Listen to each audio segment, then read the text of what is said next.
today's Aquatics Roundtable. Just to introduce myself again, my name is Richelle. I'm the Aquatics and Youth Programs Coordinator at Western Washington University. We are all in very different spaces for reopening and programming and how our universities are handling the COVID-19 pandemic. So let's keep that in mind as we are discussing reopening or discussing some of the things that we're currently doing.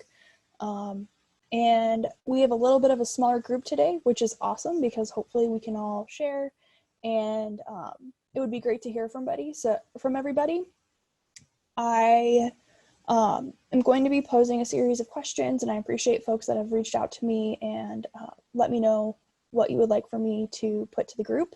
And so if you could put in the chat who you are, where you're from, and then as we pose these questions, if you are able to unmute yourself and let us know what you're doing or what your thoughts are, that would be wonderful.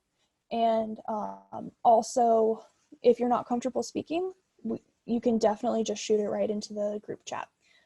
This is recorded, and the chat and the recording will be available within the next day or two for everybody to watch or to take a look at the chat. So awesome.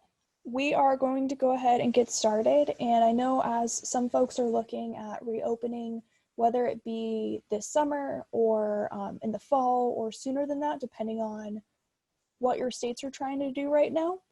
I was wondering, what will your aquatics and safety programs look like as your building begins to open? Maybe if this is in phases, if you have certain limitations and that sort of thing. So is there anybody that has begun to think about this and or has thoughts on what they're going to be doing? And this can be swim lessons, sport clubs, pool capacity, cleaning, that sort of stuff.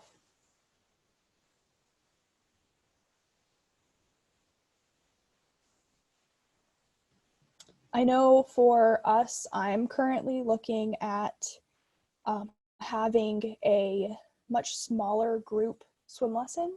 So instead of having 4 people, which is my max cap, we're looking at potentially doing private lessons to begin, and then moving into semi-private lessons, which will still be billed as group lessons with 2 people per instructor. And we're also looking at capping, instead of having all 6 levels going, maybe only having 3 levels going, and then also increasing the time in between our lesson levels. So instead of 5 minutes of a passing period, we've got 15, so that way we can disinfect benches and all of that sort of stuff. Does anybody have anything else that they've been thinking about as you may or may not be planning to reopen?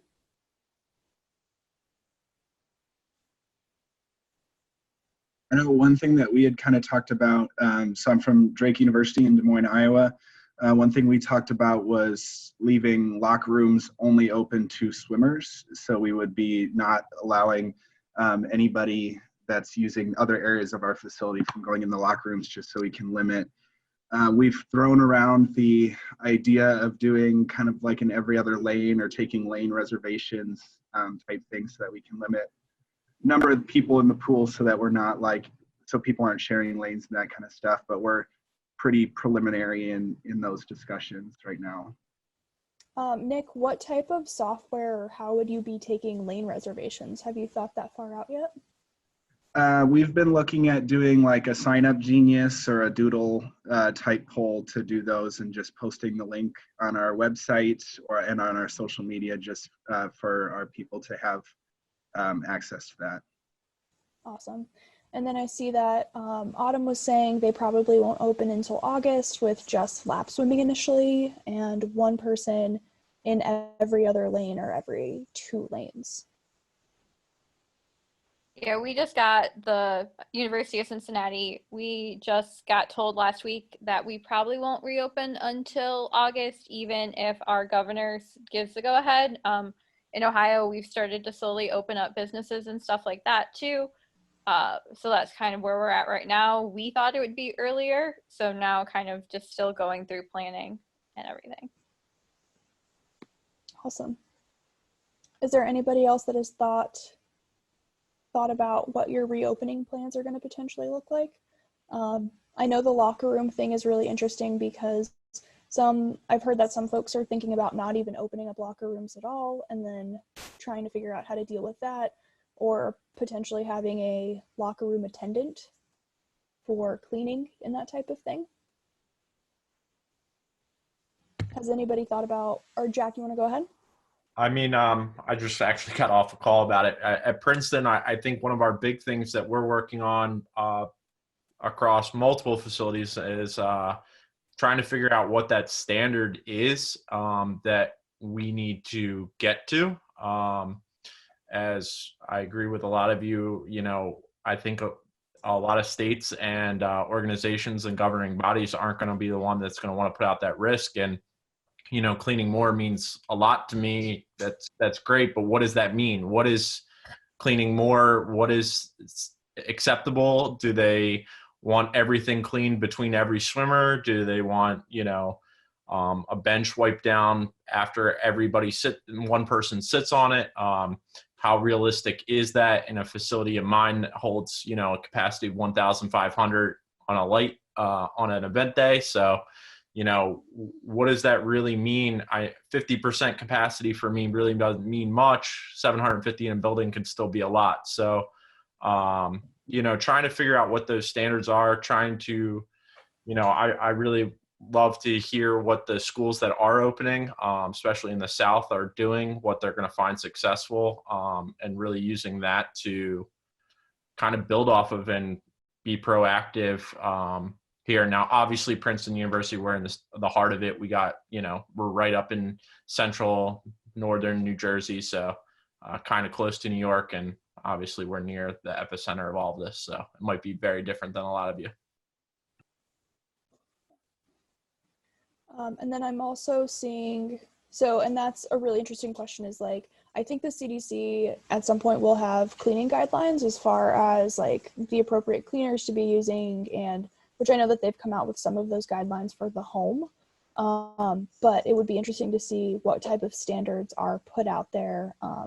And I think there have been a couple times where I've brought up Trader Joe's just because I think they're doing a really good job of enforcing social distancing and also level of cleanliness. And I really wouldn't be surprised if that is the model that some of us will adopt when we do open, where if, you have somebody that's cleaning something everyone touches as they touch it, and having those distancing lines. And at our university, right before we closed, we had people swiping themselves in, which was a super easy fix to just transition to just turning the little swiper around and then having someone swipe their own card, and just stuff like that to try to limit the interactions that we had with people's belongings. And Eric said at Lafayette College, there's still a shelter in place. Yeah, all y'all are up in that place. The mid-Atlantic North is really getting hammered right now. So locker rooms and bathrooms, I think, are going to be a big concern, but also what does that look like? So do you have a custodial staff in there at all times, just sitting there waiting to wipe down toilet seats, wipe down, toilet handles, wipe down sinks? Has anybody thought or begun to look at that in the future?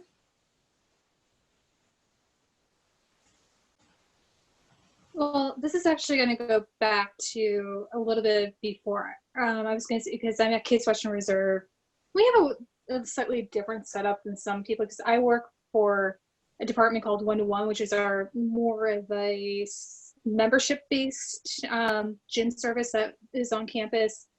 But I'm in the building that's housed under the Department of Athletics. And so many of the protocols are not even in my control, nor will they be communicated to me until like right before we open.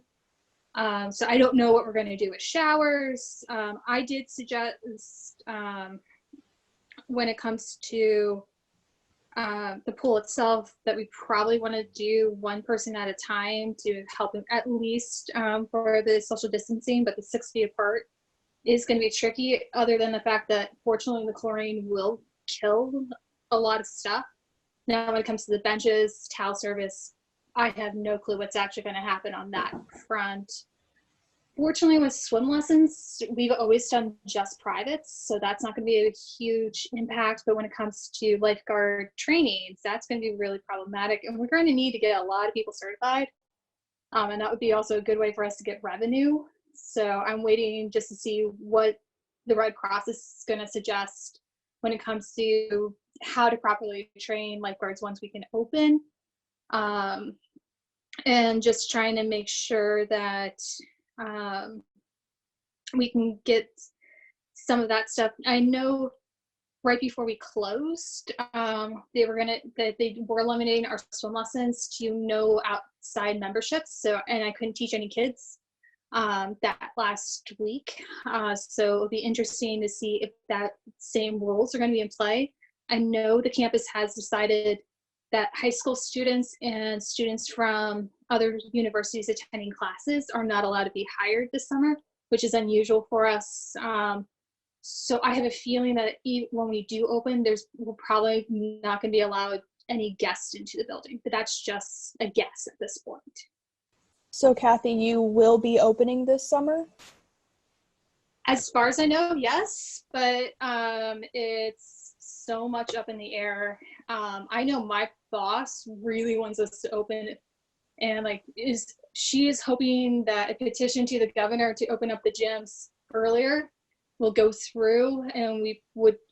But she did say Veal and Wyant, which is Veal's the building I work in, will not be opening. That's with 1-to-1, and they want us managers who work at that building over at HQ until that building opens up. And I know that building's just, they're taking some more, my building's taking more precautions. And they're also on tap to be a backup hospital. Well, technically it was a backup to the backup. So especially with having the hospital aspect in play, that's going to delay our opening even further. But I do believe that we'll probably be open at least in the late part of summer. Early summer, Lord knows.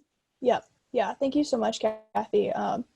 Yeah, and I know that we've talked multiple times across different roundtables about not wanting, a lot of us, being on the same vein as we don't want to open if we're going to be putting our staff in danger. And so trying to figure out a plan to safely open and not put our staff in danger, and just trying to come up with those safe protocols to do what is ethical and also what our places of employment are expecting of us. So I also saw a question, are there any folks that have that are working lakefront or beachfront that have looked into what you will be doing for reopening?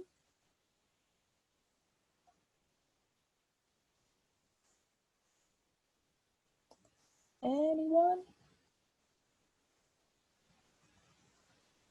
Nope, are we mostly pool people on the call? Yeah, I would say, Kristen, that most of the things that we're talking about for pools would be fairly applicable to beaches or lakefronts, as far as disinfecting consistently and trying to limit the amount of people that are actually using your spaces. Because yeah, lots and lots of people are bad news bears right now.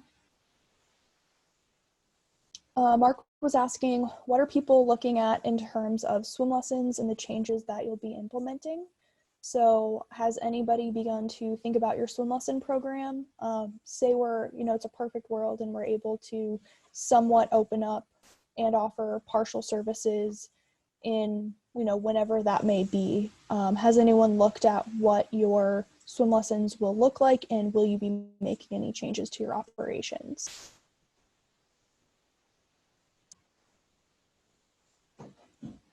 Anybody have any thoughts?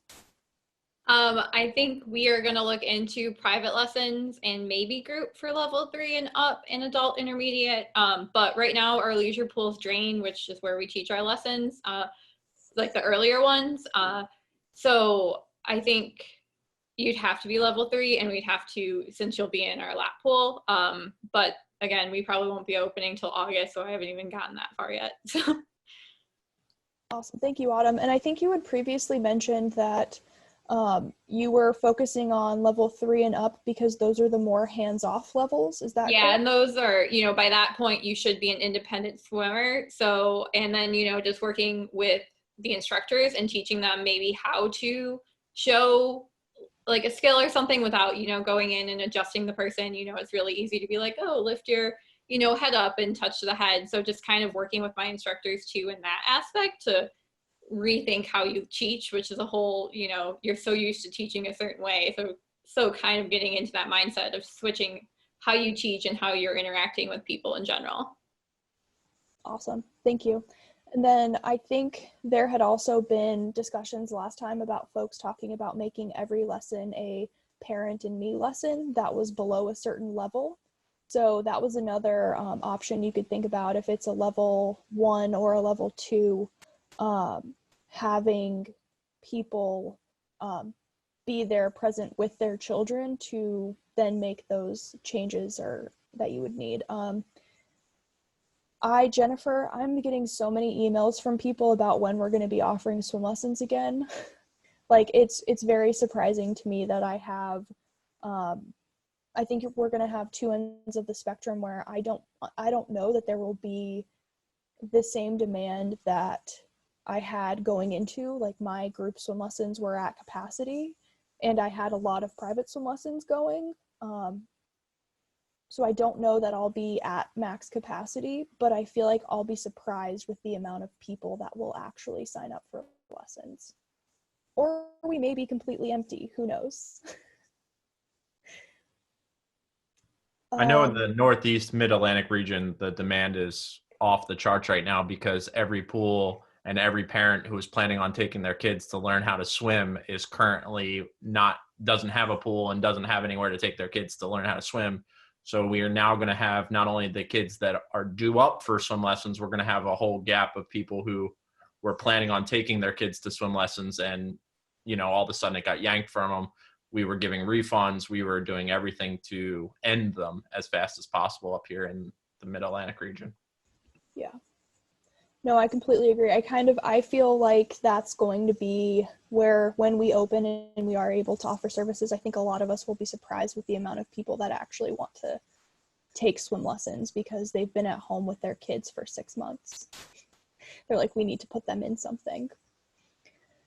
So Max posed a question that for those that have discussed closing locker rooms, where would you expect swimmers to change? And Nick, I think you had mentioned just opening up the locker rooms to swimmers, but no one else. So is there anyone else that has thought about closing their locker rooms and what you would do for folks? Yeah, so here in South Carolina, I've talked to a few people, you know, in the greater Charlotte area, and then here in Spartanburg, it's kind of like a college town. So we have like USC upstate, Wofford, we have Converse and everything. So we are actually closing, and like the YMCA here in Spartanburg area is closing all of their locker rooms. Nobody is allowed to use them unless it's an emergency. And I'm pretty sure, I've just been talking with Dan, and I'm pretty sure they're not going to let anyone else use those. And then when it comes to, you know, practices, they've also talked about only letting seniors come back, not really bringing back any of the younger swimmers just yet, but this is just what we talked about these past few days. But I think they're just going to bring the seniors in, those that are, you know, training to go to college swim, and just trying to get them back in the water because there is a smaller amount of them, and they're pretty good about not touching each other, staying away from one another. So that's kind of where we are for the college itself. We have canceled all of our, you know, clinics for the summer. We've canceled swim lessons. We've canceled all of that. Same with upstate. They're pretty much keeping birthday parties, you know, any reservations closed for the summer. So. Yeah. That's thank you so much, Morgan. And also something that I was doing on my deck before any of this started was we don't have very many gender neutral changing spaces, and we don't allow kids of the opposite gender in other locker rooms. So like moms couldn't take their sons into the locker rooms to change. And so I got changing tents on Amazon and put those on deck to help alleviate some of that traffic. And so that's a pretty easy solution, and it's like $75 for an old school changing tent that looks like it's from the beach in like the 1920s. But it's plenty big enough to change, do the trick, and all that sort of stuff. So if you're trying to think about on-deck solutions, it doesn't take up much space, and that's another thing to think about. Yeah, they were just expecting them to just come and go in their suits so they don't have to waste time, but that's a pretty cool idea too. Yeah, well, and that's like such a swimmer thing to do, to like just be cool with going in and out in your suit. And like I did that growing up, but most non-swimmers hate being in their suits when they're not swimming. So, and Anna had asked a question that was, if you have a smaller staff, or I think this kind of lends to any staff, and you potentially have hiring freezes, or you don't think you're going to have enough student staff to open up or fully run your programs, has anybody begun to think about staffing plans, or how you're going to offer certain programs or hours of operations based off of the people you have on hand? Or potentially, what are hiring freezes how is that going to affect your operations when you open?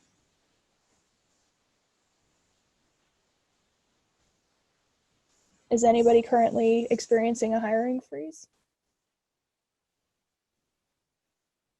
I mean, yeah, Princeton University is on a hiring freeze right now, but I can't really, we don't exactly have this challenge as we contract out all of our staffing. So luckily the company we contract out with is begging to come back. So we don't have that issue. That's awesome. Thanks, Jack. So for case, again, this is where with having the two different departments, not 100% sure what's actually going to happen, but just prior to when we were closing, it was spring break. And I was the only guard that was working at the time. And normally over the summer, that is typically the case just because I'm only allowed to hire students and most students are not on campus. And if they do, they're working a research position 9 to 5 and not really available most of the day.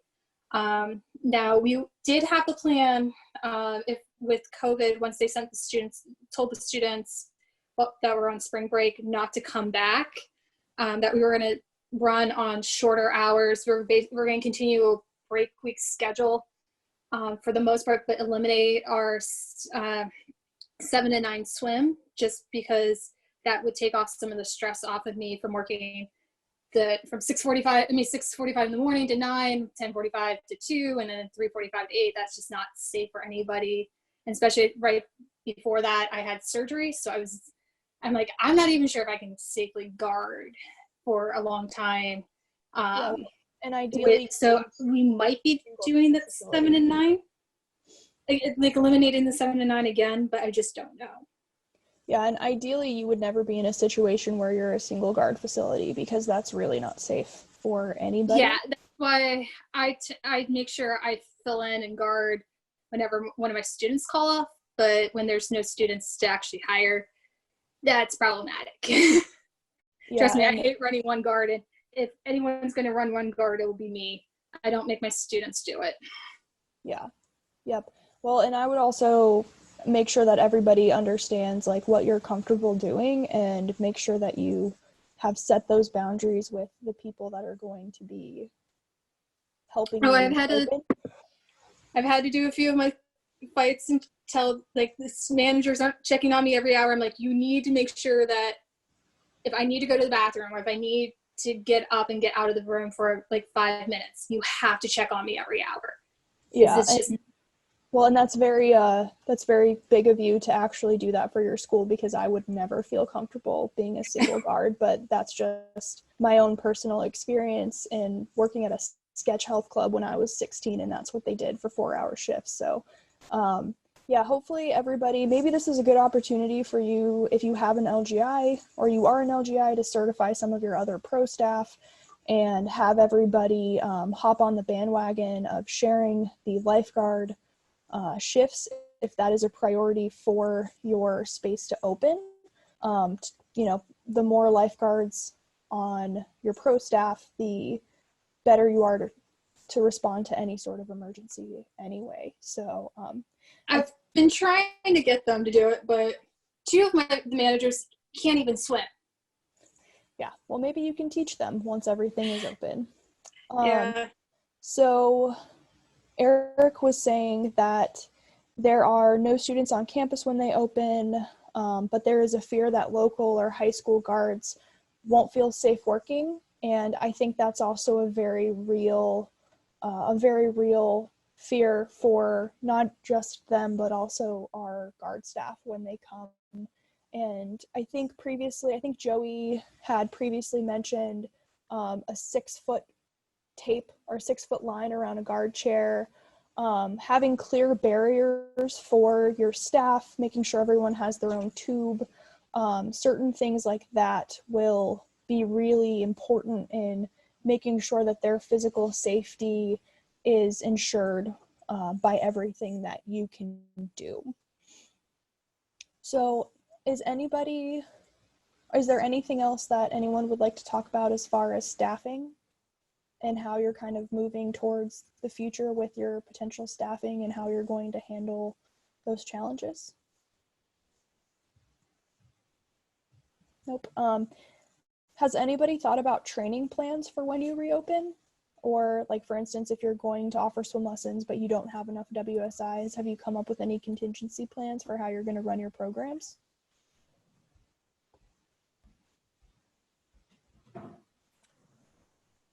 Hi, this is Eric from Lafayette in PA. Usually, this is my first time through with Lafayette through this summer, but in the past, they have held lifeguard courses and used those local and high school guards through the summer. So we are sort of at a weird spot where we can't hold the courses and we can't hire guards. So that's sort of, I think a lot of people are in that standstill situation where we had plans, and actually this weekend I'm supposed to be doing a lifeguard course for our summer guards, but that's obviously not going to happen. Yeah, and then Eric, do you have a potential open date? Well, the governor continues to, Governor Wolf in Pennsylvania announced yesterday that 24 of the state counties are opening in what they're calling yellow. So where most of the state is in red, meaning you're in shelter in place, only essential businesses are open.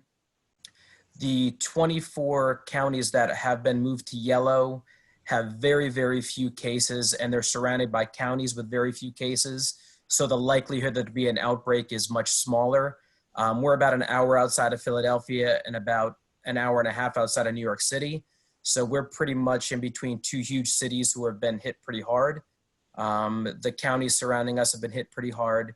So again, we're shelter in place, and the governor has been moving that date or has moved it multiple times.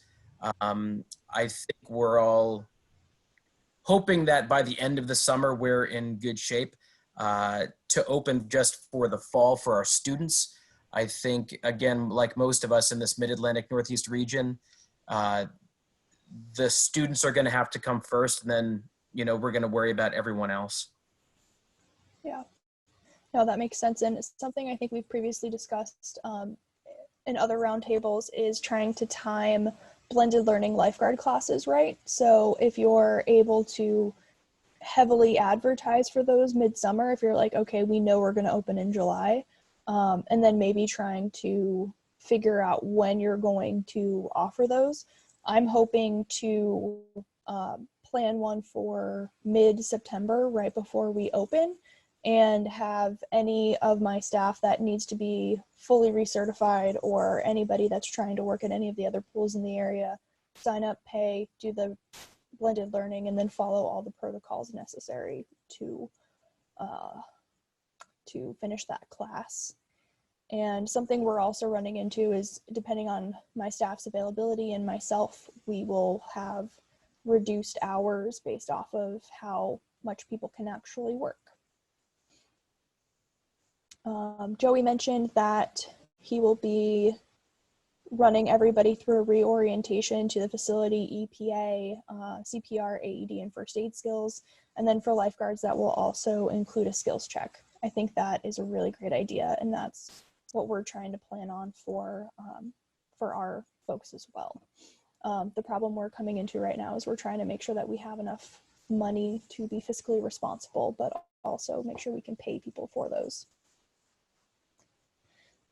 Yeah, and fingers crossed, I already have a WSI class and an LGI class planned for right before when we open, so I'm hoping I can get my staff back to Bellingham early and then run them through the certification classes so we can be ready to go for opening, but who knows what September will look like. So as we're kind of moving towards summer, which it's wild that I think I'm entering my 8th week working from home, which is insane. What are people looking to work on for the summer? Like, what are things that folks are, if you've got any projects or any like big things to take your time or fill your time as we're moving into summer? Does anybody have any big summer projects?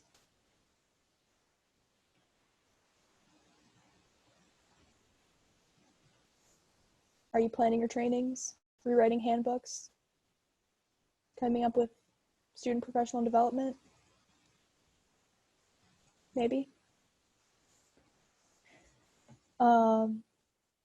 Autumn is doing more water safety social media and redoing swim lesson plans. I think that's really great. Has anybody done any alternative programming that they think will continue to go into when you actually fully reopen? So are you trying to offer any programs now that hopefully you'll be able to make sustainable enough to serve the next population of people when they're able to come back to campus? I was going to say, this is Jacob Rasmussen at the University of Toledo. Myself and the intramural coordinator are doing a pseudo sports center with our letting people know about our programs. So instead of just doing the same old flyers, trying to make it a little bit more fun and entertaining. Awesome, thanks, Jacob. And I know that quite a few people have had some really good luck with video updates. And it seems like the insights on our social media show that we have a lot more engagement when we have video content versus just pushing flyers out as people as out to people as well. I think I've mentioned this a couple of times, but I'm continuously tweaking it every week. I've started a 100-mile move club that is on Strava, and it is a really easy way for people to track any of their movements, and then it's automatically uploaded to this Strava group, and then folks are able to see how other people are moving and then give them kudos and kind of interact virtually with each other while encouraging any type of movement. And again, in the vein of me not being very good at, graphic design and things like that, I made a really fish out of water, awkward turtle video of me doing different types of movements, including like cartwheels down my driveway and scooters and all sorts of things. And everyone seemed to think it was funny. So if you're able to come up with something that's a little bit funny or a little bit goofy, I bought a big a big pool that I'm hoping to fill up in my side yard and then try to recreate some of the stuff that has been on like the Jolyn and Swim has had some really cool like swimming challenges. I don't think I'm quite up to par to like swim off of my counter or anything, but I might try to do a short, course IM or something like that. Joey, you've been teaching yourself graphic design. That's exciting. Are you using Canva? No, ASU has like enterprise account or something with Adobe.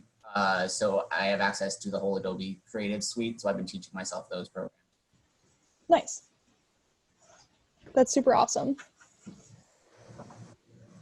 I'm sure we've got that somewhere. I'm just not. Canva is about the extent that I can figure out. Has anybody thought about what sport club programs that are using your pool are going to look like in the fall? Like swim team, water polo, maybe people still have synchro, stuff like that. Nope. I think that, so right now we have, like in the state of Washington, we have a travel ban through the end of October, and that's all state travel. And because we're a public university, that includes all of our sport clubs.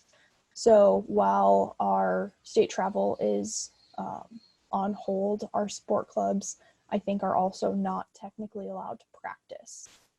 So that is something we're kind of handling or trying to figure out right now. I know if we continue to open up in the phase plan that we're kind of looking at right now, our sports clubs won't be allowed to practice in that first, I believe, phase 1 and possibly phase 2. Yeah. I mean, I know I was one of the ones who talked to you about this and posed this question. I work under athletics, and, we're obviously gearing up to hopefully resume athletic activity, but I'm fully aware that there may be no athletic actual competitions or formal practices. But as many of you know in this room, you've been around those athletic teams that like to hold voluntary or senior captains, whatever.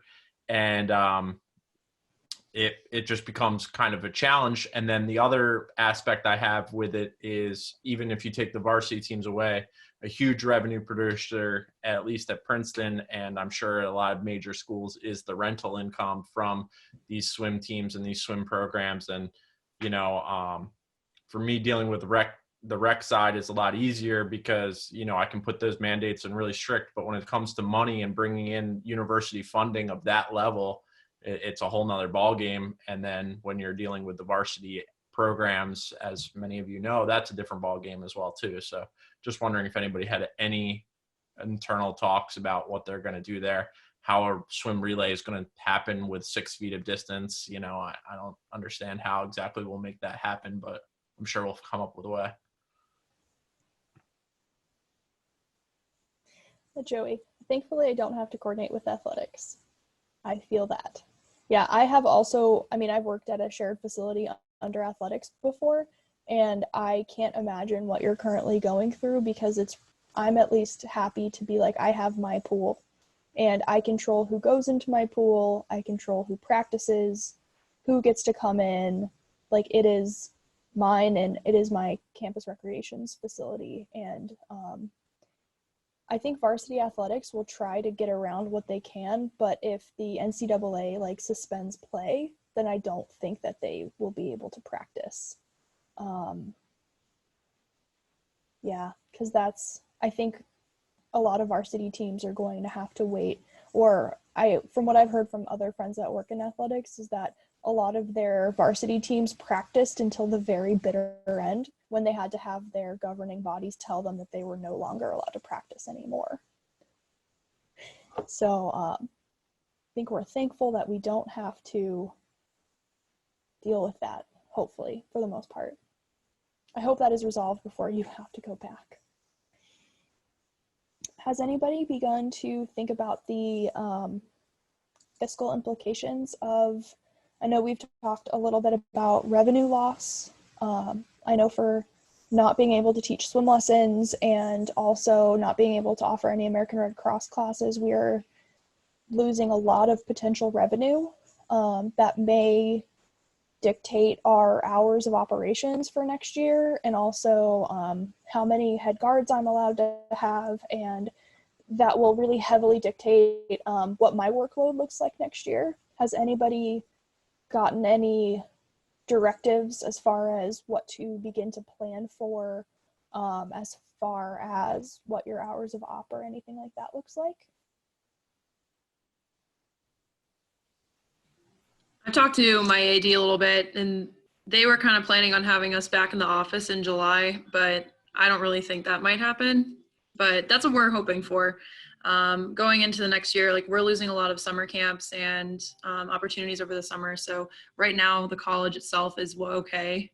You know, we're not in debt, we're not going under, but we are losing a lot because we are a private college. So we do rely on a lot of other programs using our pool and our facilities. So we don't really have an action plan, but I think it's important to kind of go over, you know, best case scenario, worst case scenario. We had a town hall meeting last week, and we kind of went over 4 action plans the college itself can go through. And that goes to, like, you know, all going back to school in the fall, best case scenario, worst case, you know, internationals can't come back. That's a lot of revenue right there that we're losing. And then, you know, worst case scenario, not having anyone on campus. So I think just, you know, looking at the pros and cons is important. And then just planning for the worst, even though you don't want it to happen. But right now there's not much we can do, but just like looking at all the cases possible, that what we can and what we can't do. So.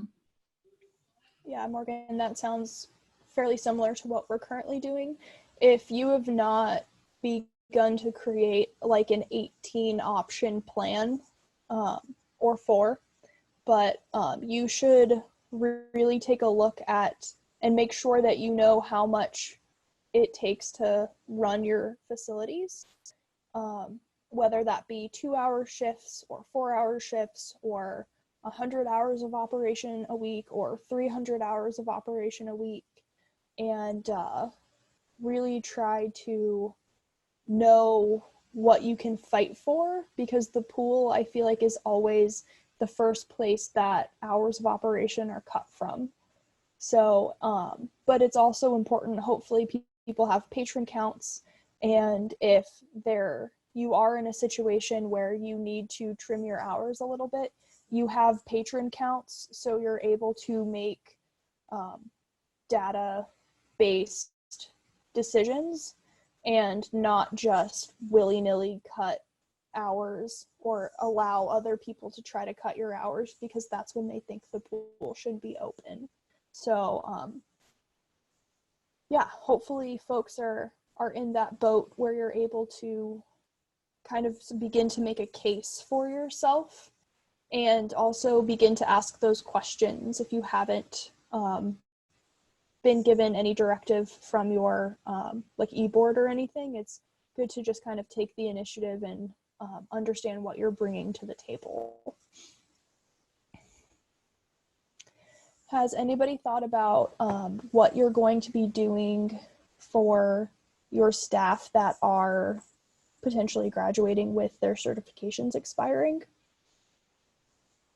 So I typically have my staff will recert at like every May we have a recert class for my staff, and all of those folks I've put in for the 120-day extension through the Red Cross, but in 4 months time their certifications will still expire. So I'm hoping that I'm able to bring them back when we open and then run them through the physical certification part, even for my seniors that have graduated. Has anybody else thought about what your certification process or recertification process is going to look like? Or any American Red Cross classes at all? Nope. Hi, Catherine from NC State. So we have started to look at we do blended learning currently. So when we do have the opportunity, we will move forward with some blended learning options. Of course, following, depending on when this all kind of clears up, following the American Red Cross social distancing standards that they have kind of put out on the Learning Center, and following in line with that. One of my more immediate thought processes that I've been going through is more so our facility assistant staff and things like that, to get them recertified quickly. So we're kind of looking at doing that blended learning option as soon as we have guidance that we can open back up. I was on a call with some North Carolina schools and South Carolina schools with the Red Cross, and they actually have been recommending that you go back and use the direct learning links, just because the direct learning links, you can easily transfer people from class to class without losing the material. But with those pre-made classes that you make on the Learning Center, it looks a little differently. So where I know Red Cross is kind of trying to move away from that, they actually are recommending that that be used. So our plan is really use those direct links for both our lifeguard classes and our CPR classes. And then when we have the opportunity to get back in the pool or get back into the classroom, we'll do that. Awesome. Thanks so much for that, Catherine. That's really useful because I know the Learning Center that they pushed out was, I mean, I really like the Learning Center, and I got on it a little bit after it had been pushed out to just give it some time to work out the kinks. And I thought that it had a lot of merit, but I think for the specific time we're in right now, the direct links will definitely be a good solution, because I have run into problems where I've been trying to move people from one class to another and their online course load doesn't transfer. You have to like physically call the Red Cross and have them do that for them. Great. Has anybody thought about or completed virtual in-services? Because I know we've talked about a couple of different times folks looking at doing stuff through Zoom, and I know previously we've had a lot of people that were able to pay their students, and some people that, I think it was about 50-50 of folks being able to pay their students through the end of the semester. And then like I'm in the boat where I'm not able to pay my students at all. And so has anybody successfully held any virtual in-services, or have you looked at how you're going to be doing virtual training either now or in the fall or summer?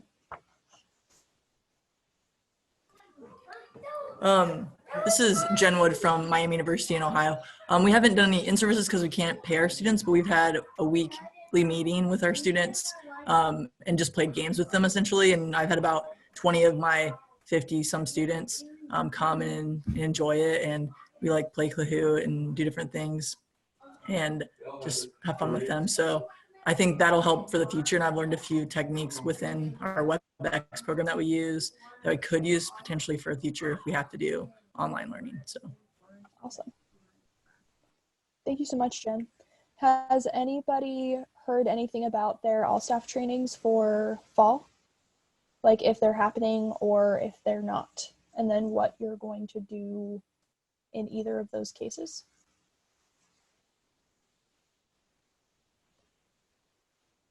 So I can go ahead. We typically have a 6-hour all-staff training, and then the day before we have a 4.5-hour leadership training. And this year it looks like we're going to be holding a massively abbreviated version of those two things because of the budget implications of all of our closures. So we're going to have to rework what those trainings mean for us, and I think the way that I hold in-services are going to be, like I need to hold the amount of in-services that are required by law, but I will also have to cut out probably some student lead positions, as far as like I had a head guard of maintenance and I had a head guard of personnel operations, and I will more than likely have to figure out where I can fit that into my own schedule. And there are a couple other things like that that I'm beginning to look at to make sure that I'm staying within the budget guidelines that will be given to me.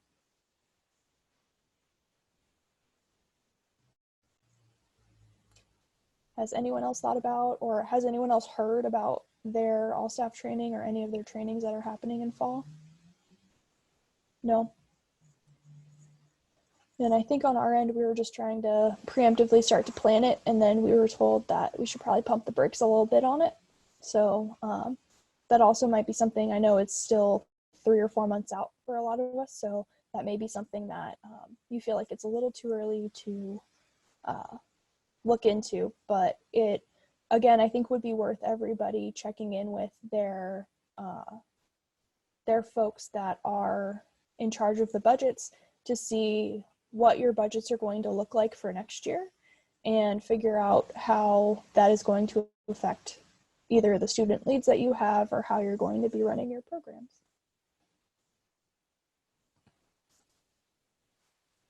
Yeah. And is there anything else? We've got about 10 minutes left. Is there anything else that anyone would like to pose to the group? Does anyone have any questions or comments? Any programs they're working on that they would like to share? Nope. Great. Well, I think that's all I have for the group today. So we're looking into potentially holding another roundtable at the end of May. That will probably, I think a lot of people will know what they're doing more towards for the summer by the end of May, and then maybe start to have a little bit more of an idea of when you'll be opening and that sort of stuff. So I really appreciate everybody's attendance today. It's so great to see some familiar faces and some new faces.